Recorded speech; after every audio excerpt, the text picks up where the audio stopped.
Hi, my lovely people. Welcome back to another episode of Currently in My Kitchen. And today we're taking one of the most famous street foods of Maharashtra, and we're going to convert it into our flavor. And we're going to, bring in the infusion, bring in the fusion that we are famous for, and we're going to turn it into something really delicious. So today we are experimenting with vada pav, and I call it Mexican vada pav because I have changed the basics of the vada pav that you usually like. So I tasted vada pav when I first went to Mumbai, which was in 2010. Before that, I had no idea that vada pav existed and how it tasted.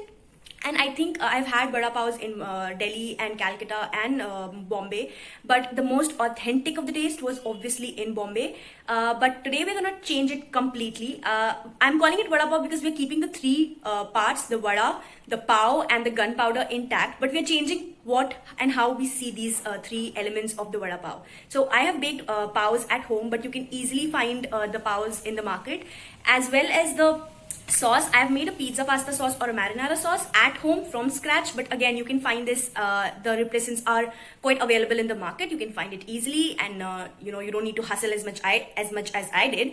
And for the vada, we are making a corn and cheese potato vadas, potato deep fried vadas. Let's get started, and you can see how it turned out. Okay guys, so now we'll start with the marinara sauce or the pizza pasta sauce. And this is one recipe that I've adapted from different places, and I've kind of curated my own measurements and everything. So in a bowl I have taken 7 to 8 tomatoes, which I have blanched. Blanched is a process where you just give one whistle to it, and due to that it is half cooked. So now I'm peeling off the skin of the tomatoes. You can completely skip this process and let the skin be there. One of the important processes is to squash it down after blanching it. So I'm just squashing down the tomatoes, and you can see on the side I have made butter buns, and it didn't I have not added the recipe because it didn't turn out that great. So my tomatoes are squashed. Now in a pan or a wok, take 2 tablespoons of oil and 1 large tablespoon of butter. Let the butter melt. We just don't add only butter because butter has a high burning temperature, so it will just burn. Take around 12 to 14 pods of garlic, and we don't have to deep fry the garlic. We just have to cook it till the point the garlic loses its raw flavor and the smell. And once that's done, we'll add the onions. So just let the garlic lose its raw flavor, and once that's done, we'll add the onion. So I've taken 1 cup of onion, which is roughly diced, not finely diced, it's just roughly chopped. So I've added that, and I'm adding a little bit of more oil because I felt it was too dry. Once that's done, I'm adding 2 red chilies which was soaked. These are the butter buns, and it didn't turn out brown on the top. So the chilies are still, I've removed the head of the chili and I've just added it in the wok. And you just have to stir fry till the point where onion turns out palish. And I've added salt, that is according to your taste. And once it's cooked properly, I'll add the squashed tomatoes. So I've added the squashed tomatoes and I'll let it cook on medium heat for 10 to 15 minutes. I'll cover it and let it cook.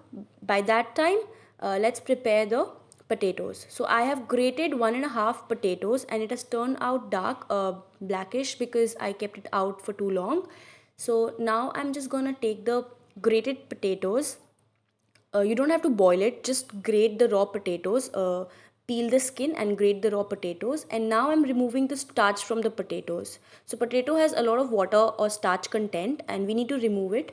So I've removed all the starch. Now I'm adding 1 teaspoon of garlic, and to that I will add some homemade corn flour. So this is made from raw corns at home, and we try and use all the ingredients that is easily made at home. So these are homemade breadcrumbs. So we'll add 1.5 tablespoon of breadcrumbs, and we added 1.5 tablespoon of corn powder. I've added a little bit of red chili powder. You can skip it or you can add it. and now I'm just gonna bind it. So the basic idea is to let the potatoes, when once you hold it in your palm, it should form like a ball. If it doesn't happen, don't panic, add a little bit more of breadcrumbs and corn flour. Don't forget to add salt. So now I have cubed cheese which I have frozen it in the deep freezer. This is an important part. You have to keep the cheese in the deep freezer and take it out when you are making the balls. Otherwise the melted cheese will not make the ball right. So now take a handful of the dough or the potato dough in your palm, and then flatten it up on your palm. Add a little bit of corn. The corn I've added just oregano and salt, and now I'm adding the cube cheese, frozen cube cheese, and I'm going to convert this into a ball. And use your hand if you like to get your hands dirty but if you don't like it, then you can use a glove or something. So I'm just going to make balls, and I'm not going to measure out the exact dough, the potato dough for each ball. So my potato balls are going to turn, the vadas will be large or small, but if you like to have it uniform, you can measure it out and then proceed. So similarly, I'll repeat the steps and the process and make out a handful of the potato balls or the vadas. And once it's done, I'll freeze it in the freezer for about 15 to 20 minutes before deep frying it. This is one of the important process, so the ball retains its shape.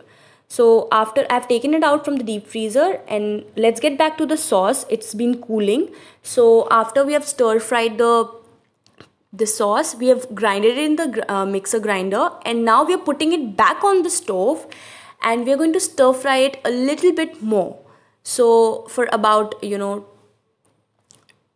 5 to 7 minutes, and I'm going to add tomato ketchup. You can add tomato paste, but I didn't have any, so I'm adding tomato ketchup, about 2 to 3 tablespoons of tomato ketchup, and a little bit of lime juice to add the acidity in the sauce.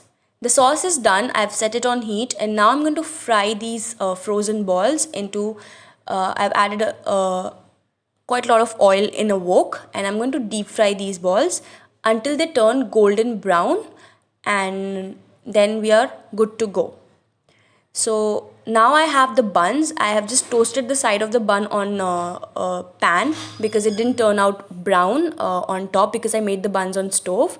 So I'm just showing you how I'm going to assemble this into a plate. So I've brushed some of the marinara sauce that got ready on sides of the plate, and I'm just gonna take out 2 buns, cut it through, and then I'm going to apply the marinara sauce that we made, the fresh marinara sauce that we made, on one side of the bun, one side of the half cut bun, and then I'm going to place the balls that we deep fried, which we are referring to as vada, on top, and I'm going to little bit squash it or press it from top, not too much so that the cheese melts out, but a little.